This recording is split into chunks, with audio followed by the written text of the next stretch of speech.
Hi, everyone. My name is Liam Healis. I'm the head coach of the McGill men's hockey team. I'm joined today by John Paris Jr. Today, we'll be having a discussion a little bit about John's experience within hockey, his career, and learning a little bit more from his experiences and some information that he can provide us on some of the obstacles that hockey faces. To begin, John, we'd love to hear your story of your time in hockey and a little bit more about your background in the hockey world. Yeah, it's my pleasure to be here. Thank you for having me. No, I was born in Windsor, Nova Scotia. Very proud of that, and that's home. I started playing minor hockey like most youths do, but my dad played, my uncles played, my brothers played, my mother could skate. So it was just normal. And you know how it functions in the world. It's all about association. So the association meaning that my friends, they all played hockey.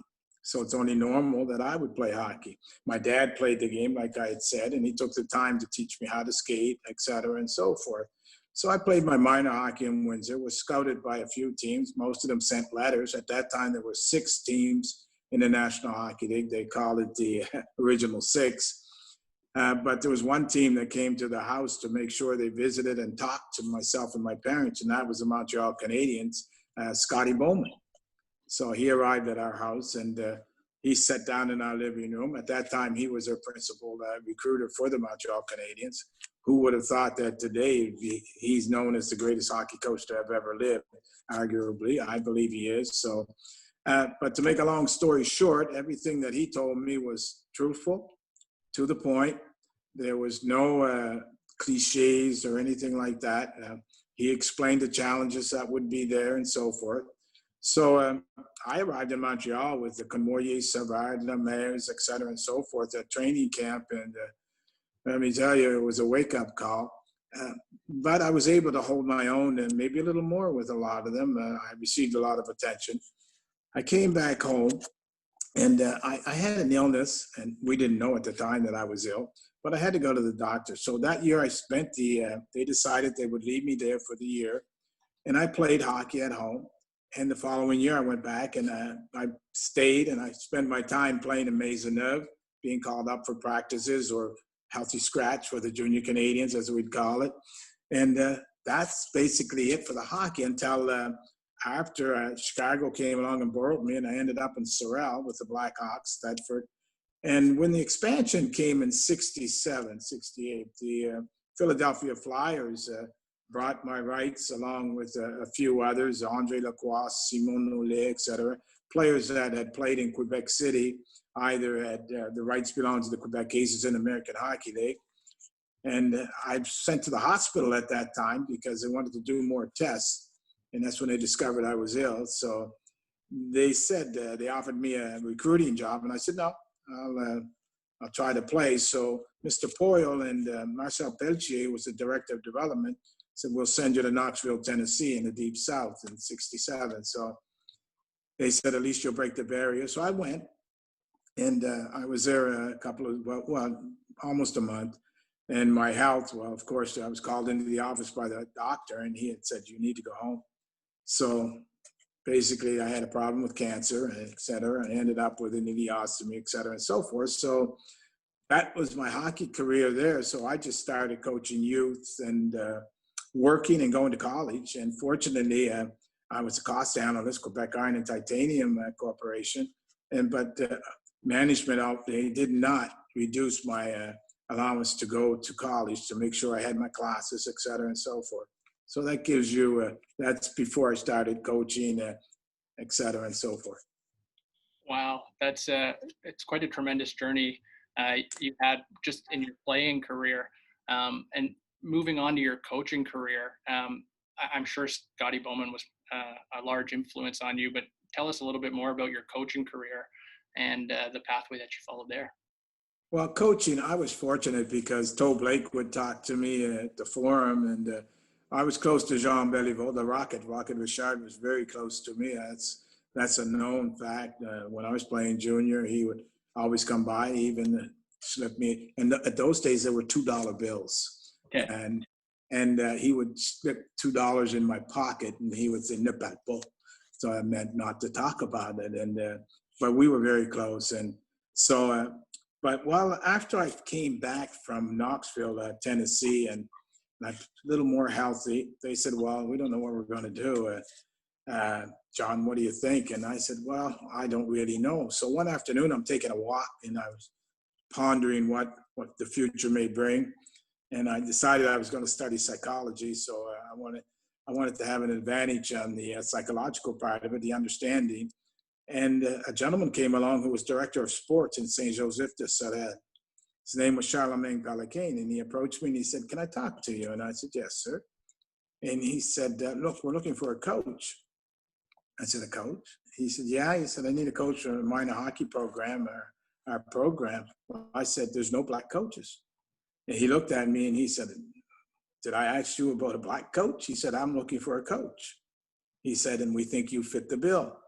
And we'd like to have you." I said, "Oh, okay, fine. Let's discuss it." But little did I know that I'd end up coaching 4 teams, but at the same time. So I accepted, and that's how I started out. I coached the 4 teams. We won. The 4 teams won their categories.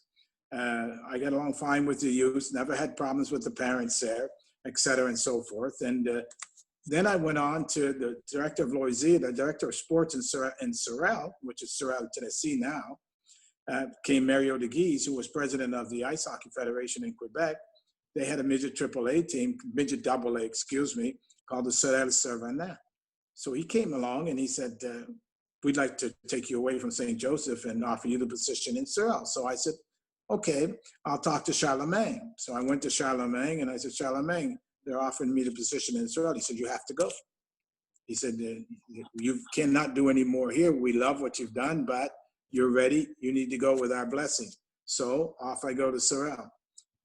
Sadly, we're in the Wrigley Cup, which is now became the Air Canada and then the TELUS Cup today. And we're in the finals against Three Rivers, and we lose in overtime.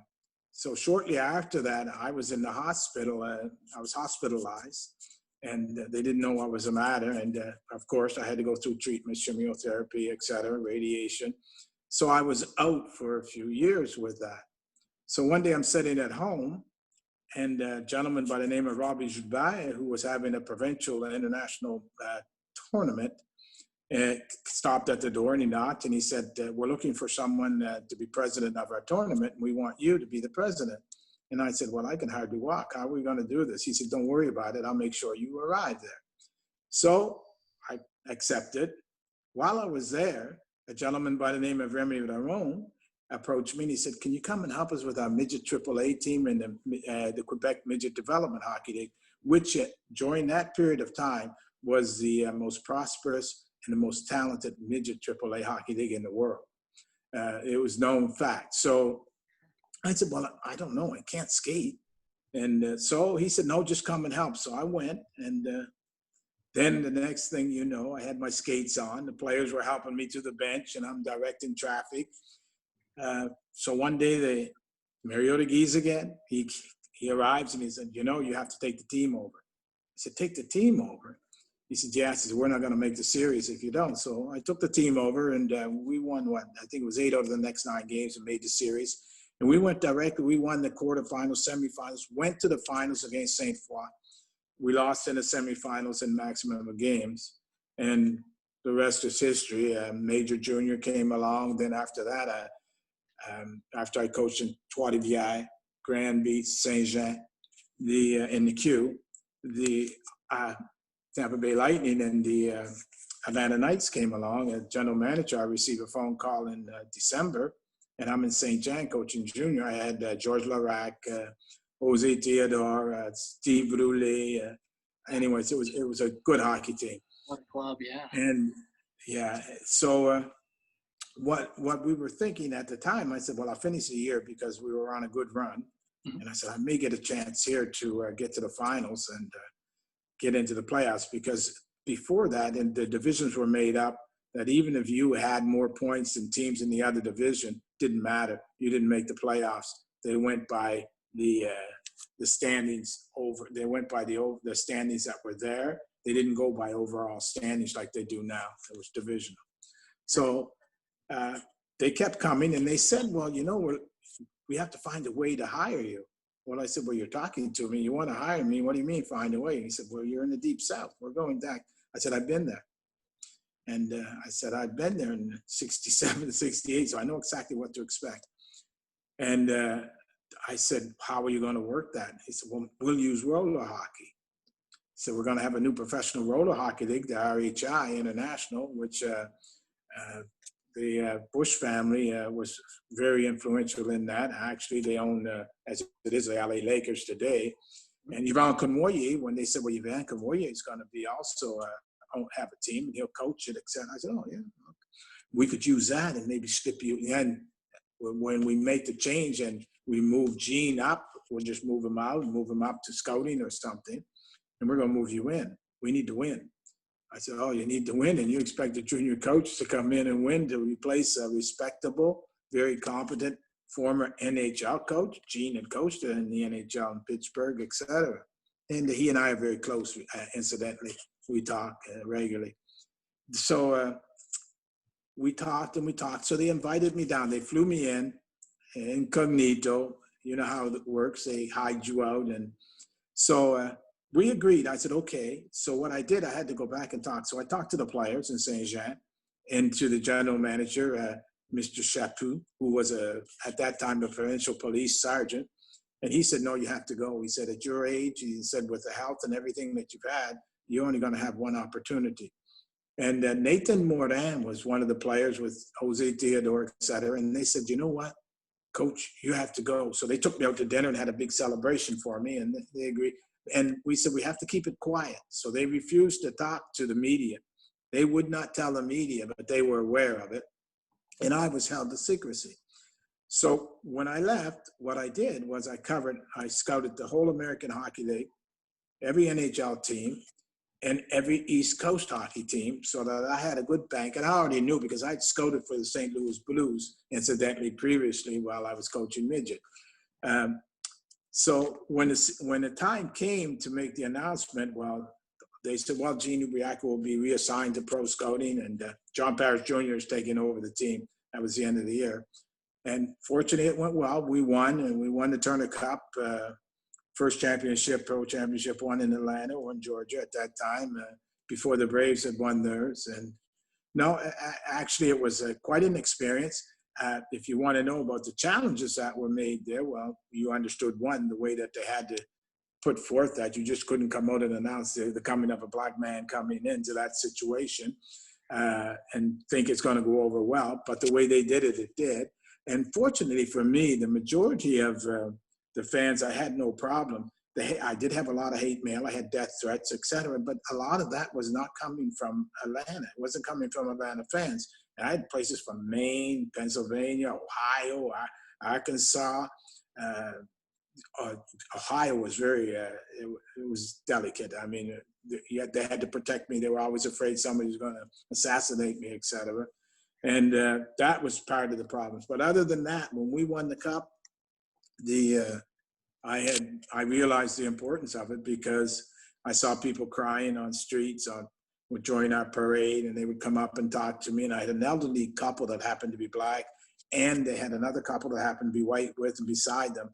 And they were crying. They were saying, we never thought we'd see a day where a black man would be able to tell a white man what to do. I said, I don't tell them what to do. I suggest. I said, I do not tell them what to do. I suggest, and it's my role as a coach. If they're not doing it, if they're not performing, well, then I reel them in. But it's all done with respect, et cetera, and so forth. But we went to, I will give you an anecdote that happened that the owner, principal owner, was a billionaire by the name of Mr. David Berkman. And when we were at his house celebrating after that, about a week or so after, because I had to come home, and my daughter was getting married to a young man that played. He went to Concord. He played junior major hockey, but anyway, that's another story. But we're sitting there, and he said, yeah, you won. I said, no, we won. I said, we won. He said, it's a team effort. There's no I in team. So he looked at me and he stood up, and then everybody went silent. And he said, Coach, he said, I need to tell you something. He said, you didn't have a choice. You had to win. I said, what do you mean? I said, it's a team. He said, no, no. He said, if you do not win, being the first black man to coach a professional hockey team or in a team that was aspiring already, solid, Gene Ubriaco had done a good job, but they had lost a year before and they were worried about losing again. He said, if you lose, he said, it would be a long time before there'll be another black man behind the bench. And I looked at him and I said, are you serious? And he said, I'm very serious. He said, I would have had to fire you. The same day you lost, if you lose, I would have had to fire you. He said, regretfully. So he said, I want you to understand what you did. He said, you didn't understand that? I said, I never thought of it. And it's true, I never thought of it. All I was thinking of, I wanted to win for the players and for myself. And I knew that I had an advantage because I used my psychology degree and et cetera, and I had a master's in it. So I went back and had my master's. So I used a lot of that and a lot of innovative things. And the players want it, but you plant the seeds and then you let the players run with it, your leaders. So you bring them in, you sort of sow a little bit of seed here, a little seeding there, and then they go back and pass a message. So yeah, I expected to win, but I just didn't expect to have that kind of response coming from the owner like that. And no, actually, it was excellent for me. After that, I went to Macon. I could have signed with San Jose or a couple of other teams. And even the East Coast, Morris Jeffries approached me to go to Huntington to be his general manager, head coach. And I said, no, I'm still, I'm not one to coach just to coach. I want to learn. And I'll just, due to probably my health experiences, I had a different outlook. So they were building an expansion team in Macon, Georgia, in the Central Professional Hockey League. Mm-hmm.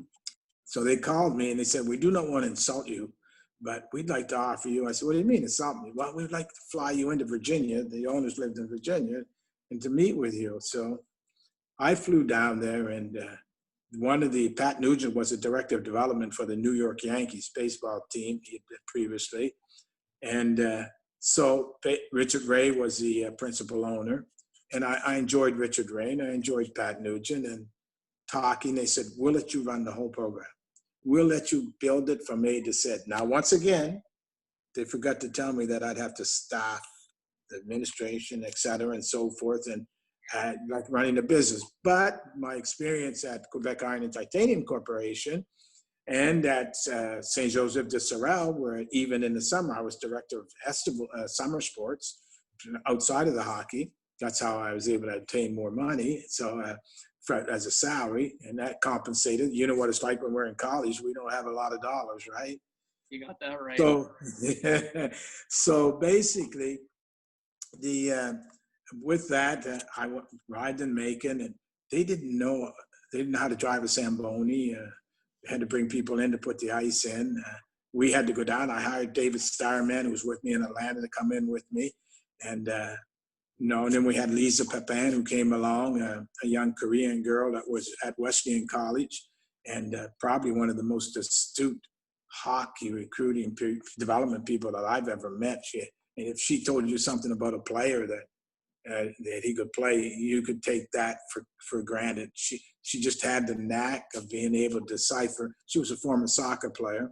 Okay. So, and David was Jewish. So you had a black head coach, GM, vice president, that's me, a Jewish, I had him as my director, let's say director of development and associate coach. And I had a Korean lady that running my administration, and also had her as my head scout. And somebody we throw anything at when it came to hockey, everybody respected her hockey knowledge. So we went in there and we built that program. We had sold it. We had 7, maybe 8, sold it out 8 times during the season, which is excellent. Sold out. I think it held close to 10,000 people. We finished 1 point out of first place, the youngest team, and we were the only team in minor pro in the Central Professional Hockey League to have an affiliation. We had the Montreal Canadiens as affiliate. We were their affiliate. So there you go. And then after that, I just continued. I wanted to sort of revamp, recycle. That'd be a better word, I guess. So I went and started coaching youth. I'm not exactly young in years. I'm young in action, but not in years. Like that. Yeah. So, but I wanted to stay up to date and have an advantage on the others in case somebody called.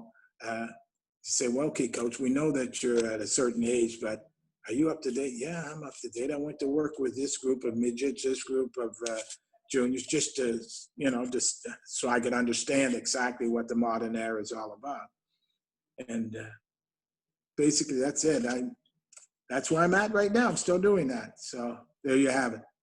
Wow. Thank you for sharing that. Your experiences and some of the perseverance and challenges that you've had coaching and your championships too are incredible and very, very impressive.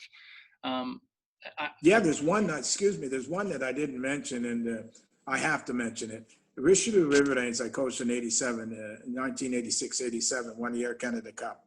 They went undefeated, which is still, it's the record, it still stands today. It stands today. But what was impressive on that were the young players I had.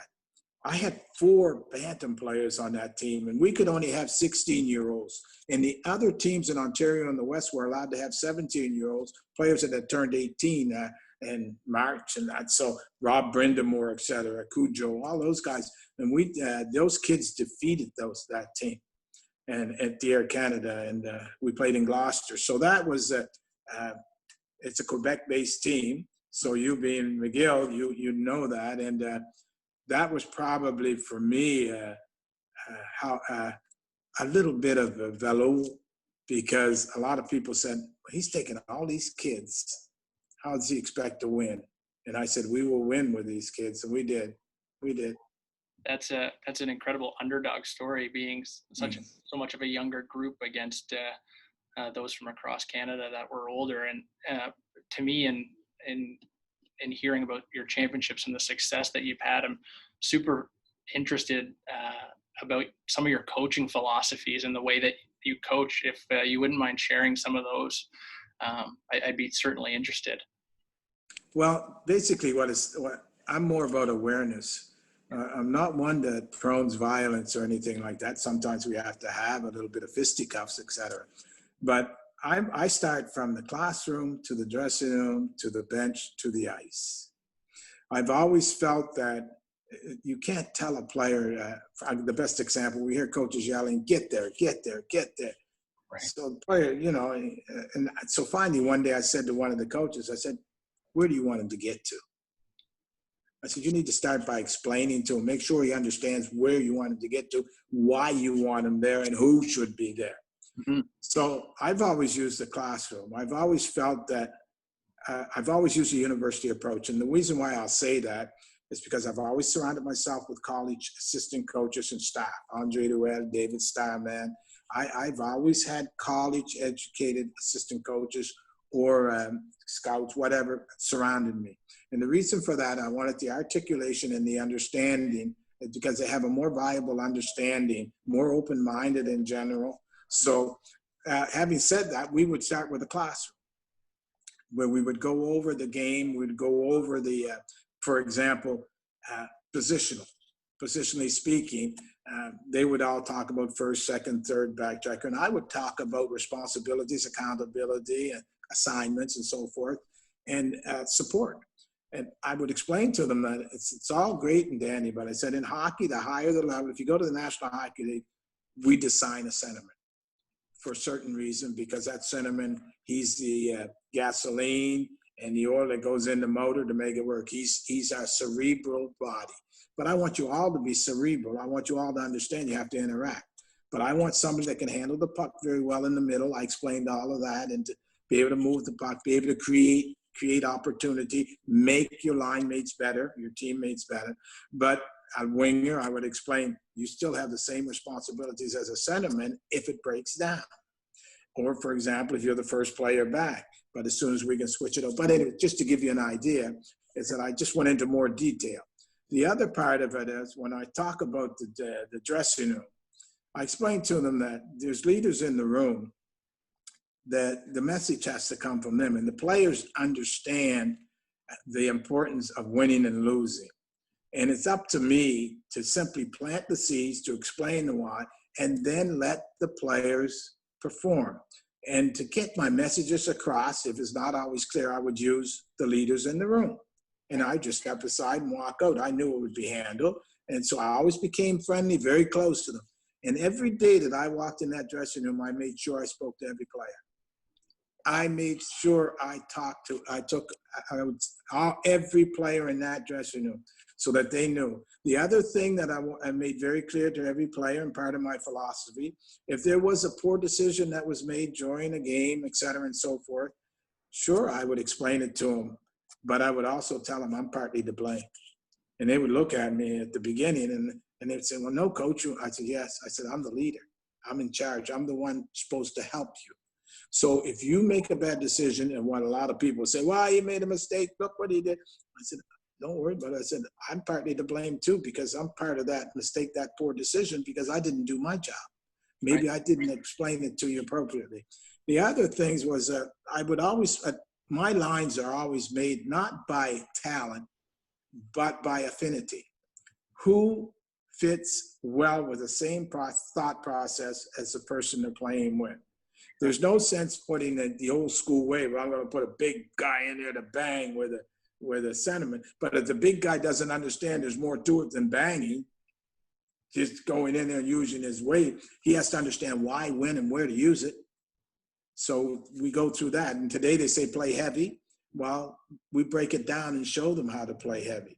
This is how you do it. I want you to play heavy, but this is how. So I always try to make sure that the players understood that I was with them. And I still do that today when I go out. And the other part of it is I never panic. And if you have a good team, you know that you're going to win eventually.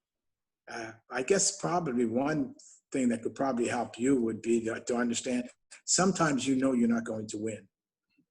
And even when you win, it's about developing players and developing young men.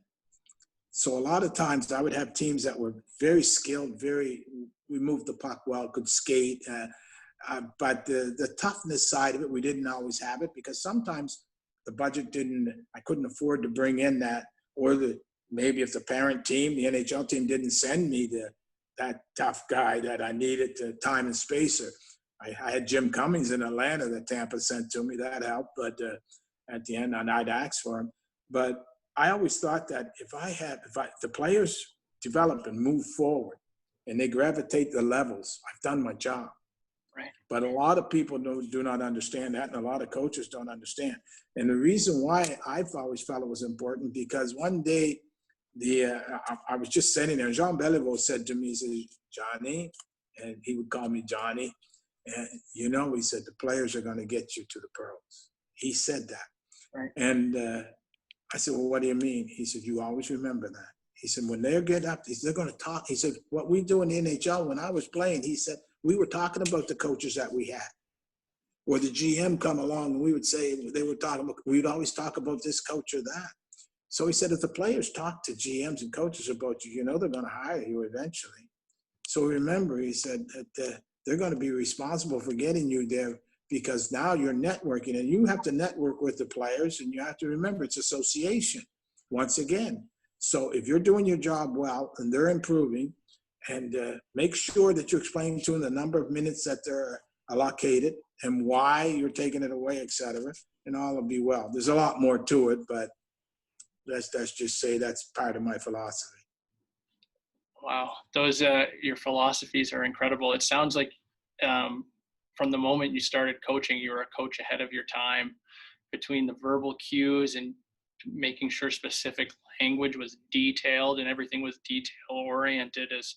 I think when I think about the years that you coached, you're certainly one that really built relationships first and foremost. And I couldn't agree more with you how important that is. And there's a lot of learning in that for me. So I really appreciate you sharing. Yeah. Those are really, really good details for me, especially explaining your why nowadays. Sorry, go ahead. No, I didn't mean to cut you off. Continue, and then I'll interject after. Yeah, I think basically my summary with the now more than ever with today's generation, I find that explaining your why, whether it's the drill that you're doing, or what the expectation is even outside of the arena, and whether that's in the training facility or in the classroom, and why that's important. If you provide them that why and that extra information, they're going to understand and take to it and stick to it a little bit more. Well, you'll win the tight games. What will happen is that because most of the exercises and drills that are given are repetitive, and I've always felt that it doesn't matter if I explain a drill, just draw it on the board or show it on the video, and I do not go into the interest, the interest. Well, how would I say that? Just the meat and potatoes of the game. And I keep fighting between French and English a lot of times with the language but my daughter teases me all the time with that. But I've always felt that when you arrive, and if I explain a drill to you and show it on the board, sooner or later, if you do it over and over, it's going to be in there, but you will not understand it. I've always felt that if I'm going to have an exercise or a drill, then there's a reason why. The theme has to be there. But more than the theme, you have to understand the who. And what are the results of it and why. So, and it's not just the drill itself, the exercise, break it down, and don't just go for the flash. And the other point, we use biomechanical studies back in the mid-'80s.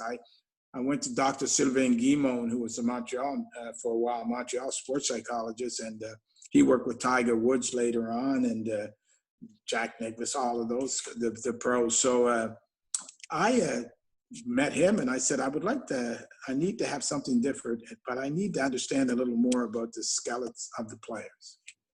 He said, what do you mean? I said, well, I need to understand more about their makeup. I said, I can't demand a player to make a certain move a certain way if he's unable to, because maybe his bone structure is not appropriate, or I need to know more. And I also want to know who has an attention deficit problem, because that's going to, and I used all of that. So he said, are you serious? And I said, yes. And I said, how much are you going to charge me to do that with every player that I send? He said, we've never done that for a hockey team. I've never been asked. He says, I'll do it for nothing. So Dr. Guimond did it for nothing at his clinic. I still have the analytical reports on them. And I can tell you, so the players, I would tell them, no, you can't shoot that way. So don't try to shoot that way. Your body structure is not permitting you to do it. I said, you have a problem between your elbow and your shoulder. He said, I do? I said, yeah, well, I have a report on it. So maybe if you adjust where you're comfortable. He said, I can? I said, yeah, you can. His name was Hugo Belanger. And he adjusted it. Hugo ended up with 99 points that year. So it worked. They called it voodoo at the time. I had asked Mrs. Jocelyn Vibo, I said, will you come and handle ballet jazz? She said, ballet jazz for hockey players? I said, yeah, I need the balance, agility, and et cetera. That'll build on their confidence at the same time. Okay. I said, how much are you going to charge me? Well, she said, I'll just charge you what I pay for the la salle, the room. Yeah. I said, okay. So then I went to Helen Guivermont and I said, Helen, what are you doing? She said, well, I'm working with some youth and that. And she was young. I said, well, can you come and teach some power and skating, edge work with my players? She said, you want me to do that with players? I said, yes. I said, so I hired her. I said, now, Helen, what are you going to charge me? Her father was a dentist. Okay. Can I get some free dentistry? And I'm asking her to help me, and I'm trying to get free dentistry. But she said, I'll help you, coach. So that's the team that I built. That's just basically, John Parrish Jr. never won on his own.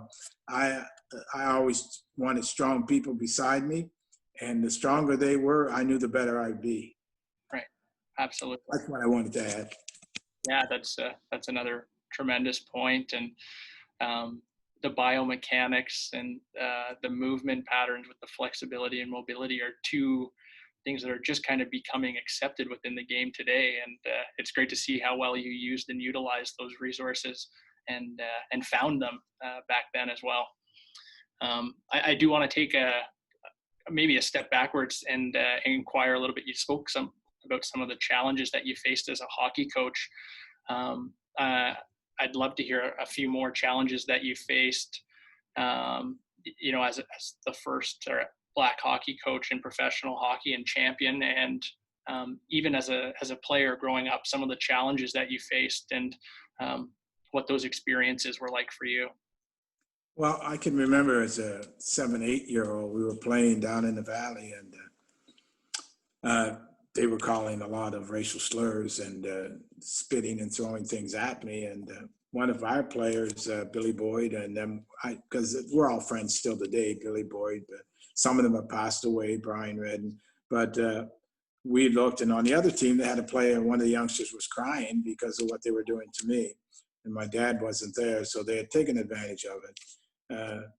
Another time in Halifax, we're playing against the Halifax Junior Canadiens, and I scored a couple of goals that evening. I was playing for the Sorel Blackhawks, and we were playing the Junior Canadiens in an exhibition game. We flew in, and the racial slurs and the spitting and people trying to hit me, the aggressivity, the hatred. And my mother was there. My mother never came to another hockey game the rest of her life. My mother never attended a game. We were on the road heading to play to Milwaukee, and I had the police come to me and tell me, we have to get the FBI involved. You can't coach tonight. And I said, well, why can't I coach tonight? This was in pro hockey. And they said, they have a contract on your life. And I said, well, I'll be there anyway, sir. I said, I have to go. And he said, well, no, you can't. I said, no, I have to go. I said, I'm in a situation where I'm the first, I'm the only one. If I back down, I said, I can't back down. I said, it's not the way I was brought up. So I had to go.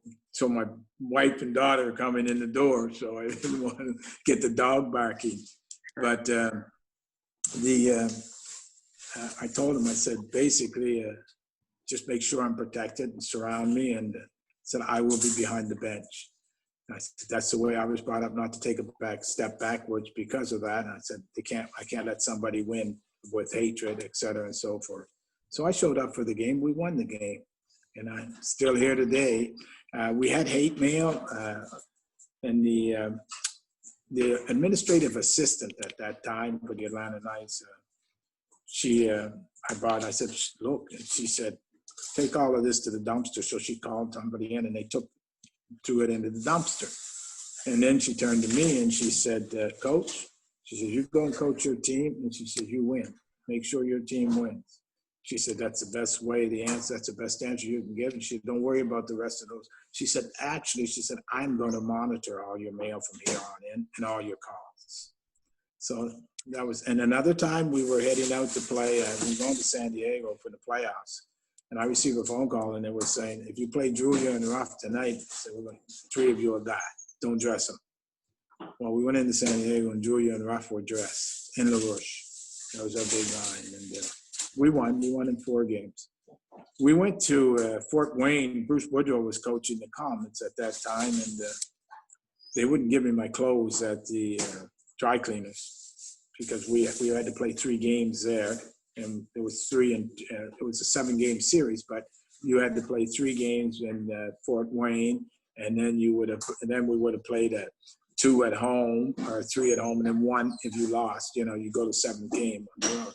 We won in 6, and so we had to battle to get my clothes from the dry cleaners and things like that. So then a reporter comes up to me and he says, you're in the jungle here. And he said, and they called it the jungle at the Fort Wayne Arena. And I said, you want to know something, gentlemen? I said, it may be the jungle, but I was born the 1st of August. That makes me a lion. And the lions are king of the jungle. So, I always had an answer for something that they would say. A lot of the problems came out with the name calling or people trying to injure you when you're playing, that simply because of your pigmentation. But I've always said, I'm a coach by choice. I'm black by nature. That's environmental. I'm a coach by choice. And I've always said, if you hire me, you're hiring a coach. You're not hiring a black man. You're hiring a coach.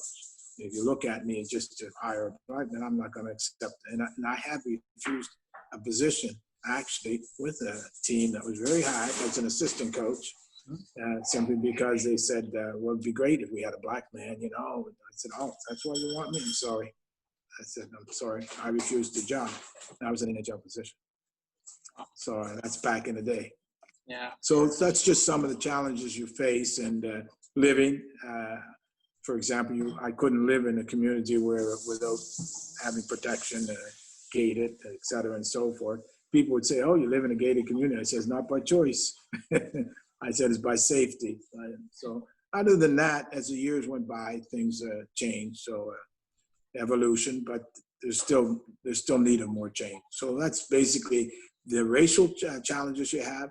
If you want to know about the hockey challenges that you would have, mainly the hockey challenges are to be the same as any coach, to make sure that they believe in you, that they believe that you can do the job. Because the first thing that a coach has to make sure that he puts forth is that he can do the job, that he's able to do it better than the next person and so forth. So those are just normal challenges that every coach will encounter. And then he has to be prepared to accept to be fired one day or to be reassigned. That's going to happen. And in the recycling part of it, a lot of people misunderstand this, and it's a challenge. But the reason why a lot of coaches return to other teams after they're fired from one team is because you develop coaches the same as you develop players. I've always believed in that.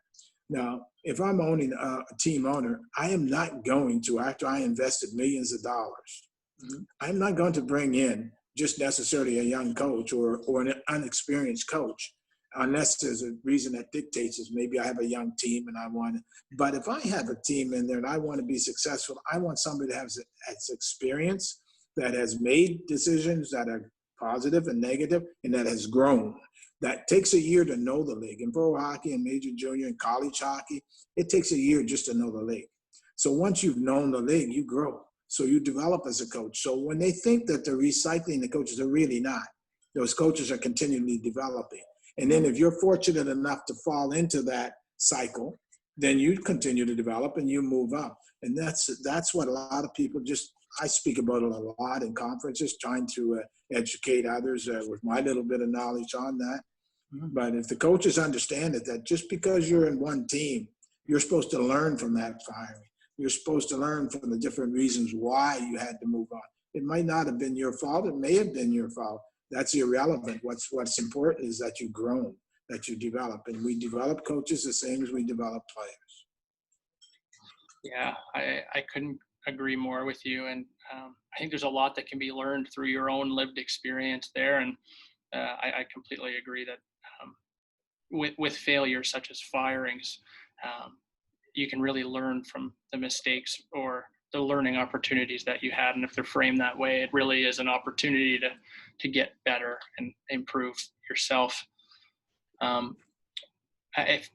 guess if I could go back again, thinking about and learning from the challenges that you've faced, what would be some advice or guidance that you could provide or would provide youth from minorities growing up playing hockey or going through the coaching ranks? Actually, both. Well, both. First, the most important thing is networking.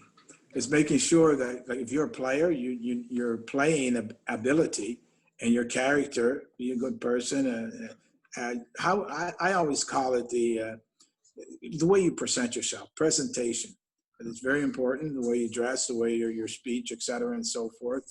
You can be polyvalent, but you have to be intelligent enough to understand who you're talking to, where the situation is, and adapt to that situation.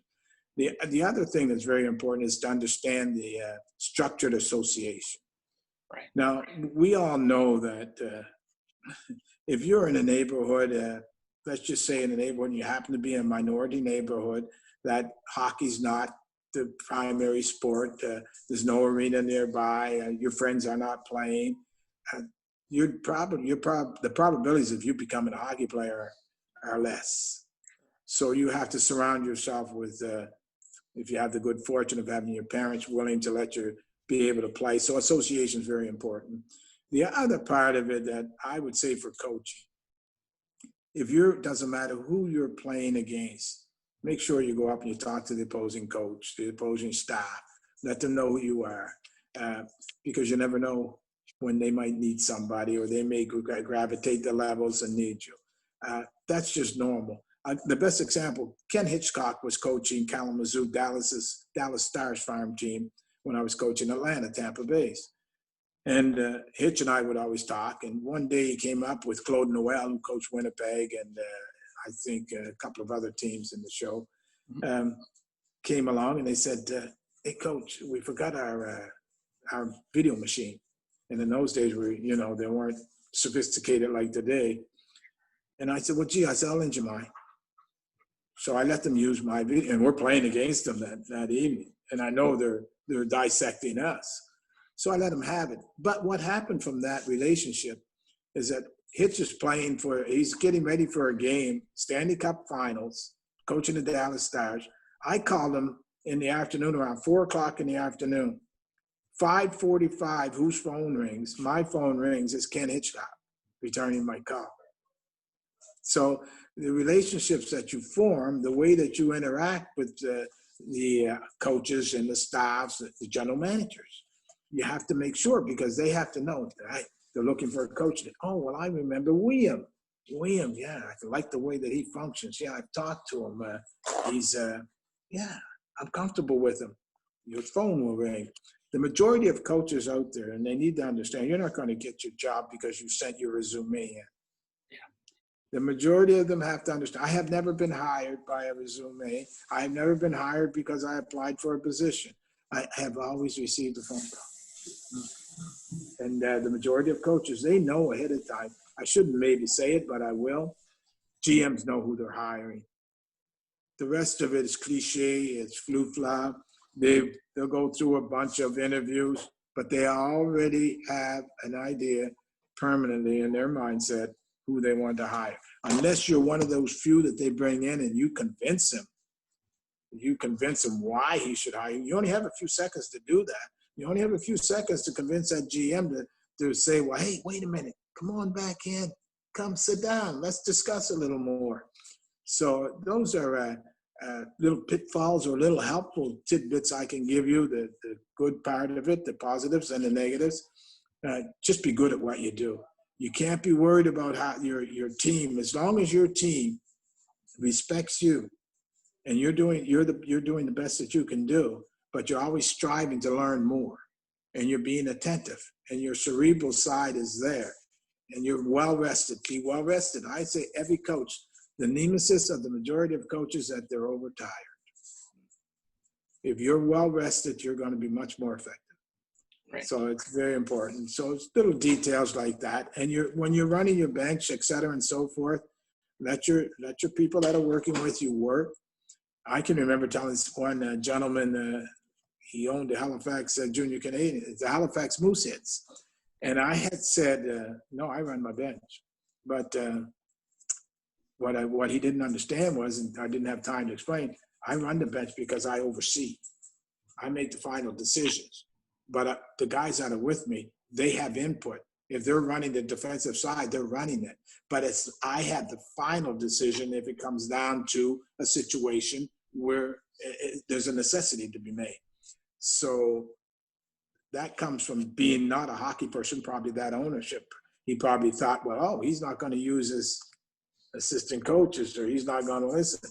No, that's not me. People know that work with me. I use them to the hilt. But you just have to be aware behind that bench. You have to learn how to handle. I'll give you an example, William. If you have a line change coming up, and maybe you have two defensemen that are on the ice surface, and they get stuck in their zone. They're locked in there, and they're out there for a minute and three quarters, and their tongue's down to their toes, and you know they're tired. The guy sitting on the bench, he has to be aware of how long they've been out there, and he has to make the right decision when he jumps out there to make so that the defenseman can make a change, so we can have a line change. Now the head coach has to identify that. Oh, gee, they're out there too long. He can't just say they're out there too long. He said, gee, okay, guys, you got to make sure now they've been stuck in the zone. They're tired. When you jump on, make sure you make the right decisions. Don't try to make any fancy plays. Okay, make the right decision so we can get a line change. It's just little details like that. Yeah, absolutely. That's some excellent insight and advice for young players and especially coaches. So I thank you for sharing. And I agree that a master of delegation is essential, and having that deep trust in the staff that you hire to do their job effectively. Did you have? Yes, and the other thing, Liam, I didn't mean to interrupt, but I am interrupting. Excuse my ignorance.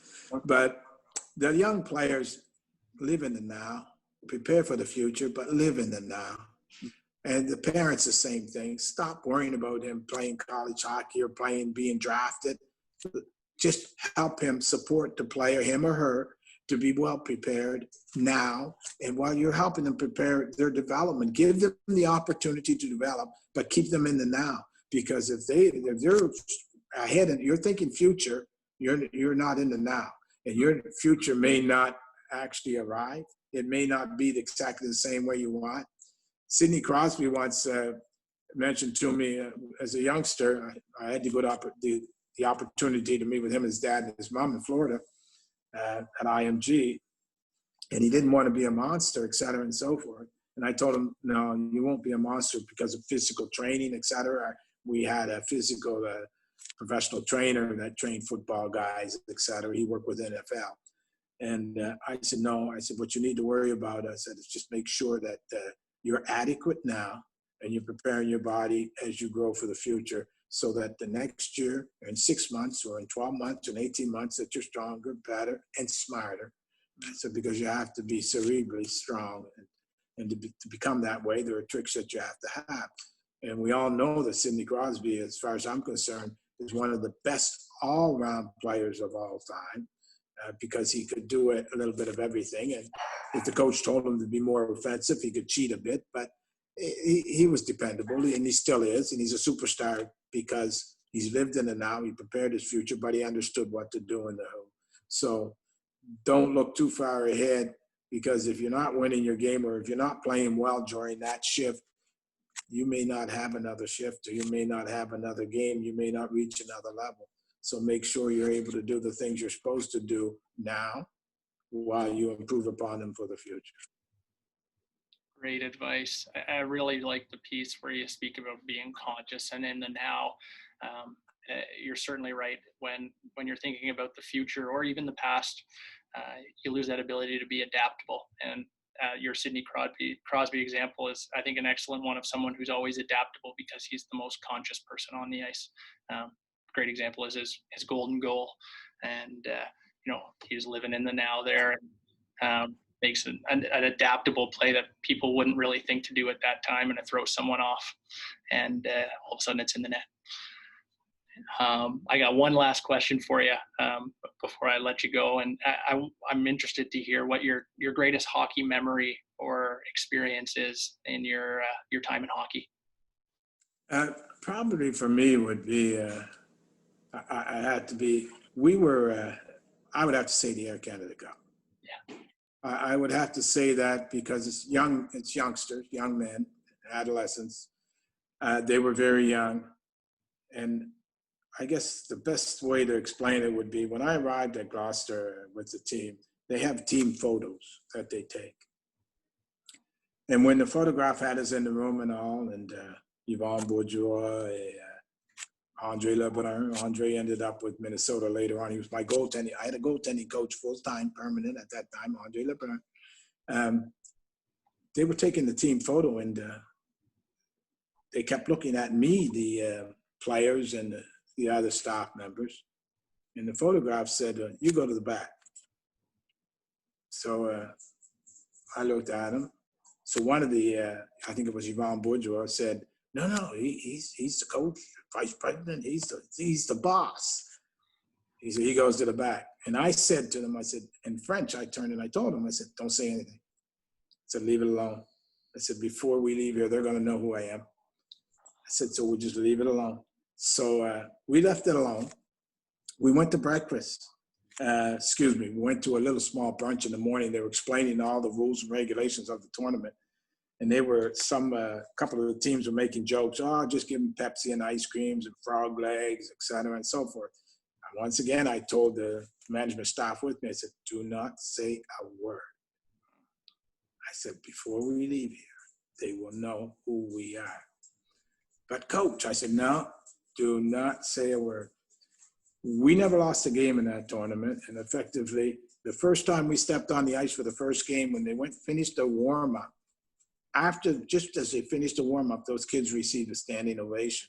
because they had a unique warm-up. Carolina does it too, but we did it a little more synchronized. Now, Brindamore might have picked it up from us back there playing against us, but the Hurricanes did it last year. But we had a synchronized warm-up where it was choreographic. And so when we won, and at the end, I can remember Sherry Basson. He was the one of the analysts in English, and they were interviewing me, and they said, what are you going to do in the tournament? I said, you're a very young team. I said, we will win.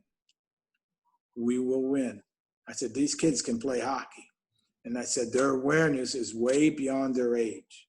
I said, they are cerebrally sound. I said, trust me on that. I said, they will dissect and they will break down anything that the opposition throws against us. All I have to do is just make sure I make the right decisions on who I get on the ice at the right time, at the right moment against who. And he smiled. When we left, he came up and he shook my hand. He said, you said it, and they did it. And that I still remember. And I was so proud of those kids because they all played. Every one of them had ice time. They all had their minutes. And it's something that'll live with them forever because nobody gave them an opportunity. Ever thought they had an opportunity to win. They went undefeated. And that still stands today. And we had Reggie Savage on our team too, the Magnifique we called them. Mm-hmm. And but we had Steve LaRouche too, little bantam player, Christian Campo, the band, Good, Sylvain Good, Yannick Chiasson. Those were all bantam players. And when we threw them out, and I threw that kid line out, they shut down Rob Brindamore, Scott Pellerine and company. NHLers in 2 years after, 3 years after. Yeah. So that's the greatest. I stood in the doorway and watched them afterwards, and I actually thought, well, that's the end of I'm done. You know, I said, physically, with my health, nobody's going to hire me. And then, well, the rest is history, right? Now we need somebody to come and knock on the door again. I'm healthy, ready to go. Like I said, I may be older in years, but not in action. Wow. Oh, thank you for sharing. That's an incredible story. And I mean, you're really at that, now the TELUS Cup, Air Canada previously. You made your opponents eat their words, and your patience as a coach is very, very visible in the way that you speak about the game. And from off the ice, the challenges that you faced and health issues, and on the ice, you're as a player and a coach, you're a trailblazer for youth. And I really appreciate you taking the time to share your experiences with me and providing myself and others the opportunity to learn from you today. Oh, thank you for having me. It's my pleasure. And for all those minority youth, if they ever need any help, they just have to call. I'm one phone call away, one trip away. We can't do enough for the youth anyways, never enough. They deserve that. They deserve to have every opportunity to learn as much as possible and be able to play. And what you're doing is very louable, and it's something that I respect tremendously, not only because it's a minority, but for any, regardless of who you were doing it for. As long as you're helping society and youth, and I lift my hat to you. Thank you. Thank you very much. You're welcome.